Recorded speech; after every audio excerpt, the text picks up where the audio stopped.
एका ब्राझिलियन कंपनीमध्ये सीईओने कर्मचाऱ्यांना स्वतःचा पगार, कामाचे तास आणि अगदी बॉस सुद्धा स्वतः निवडण्याचा अधिकारच देऊन टाकला। लोक म्हणाले, अरे पागल झालाय बॉस, कंपनी केऑस मध्ये जाईल, लॉस मध्ये जाईल। पण झालं उलट, कंपनीची ग्रोथ अनेक पटीने वाढली। नमस्कार, मी अविनाश चाटे कॉर्पोरेट कोच म्हणून काम करतो। 1980च्या दशकामध्ये रिकार्डो सेमलर यांनी सेमको कंपनीतील सर्व कंट्रोल्सना काढून घेतले। कर्मचाऱ्यांना स्वतःचे बॉस असेल, मग पगार असेल, निर्णय असतील, सगळे स्वतः घ्यायला सांगितले। कंपनी केऑस मध्ये जाण्याऐवजी जास्त प्रोडक्टिव्ह झाली हो, लॉसेस कमी झाले आणि 100 वरून 300 कर्मचारी व्हायला वेळ लागला नाही।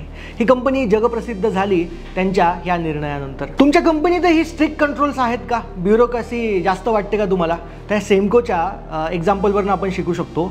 एम्प्लॉईजना कधी कधी ना फ्रीडम देण्याची गरज असते। त्यांना ही फ्रीडम दिल्यानंतर ते जबाबदारीने वागायला लागतात। आता मी काही लोकांचं बोलत नाही, काही लोक लातो के भूत बातों से नहीं मानेंगे, लेकिन जे चांगले लोक आहेत त्यांना जर तुम्ही हे फ्रीडम द्यायला चालू केलं, ओपन बुक मॅनेजमेंट जर अप्लाय केलं, सेल्फ मॅनेज टीम सारखे नवीन तुम्ही प्रयोग करून बघा ना, की त्यांना स्वतः सगळं फ्रीडम देऊन टाका।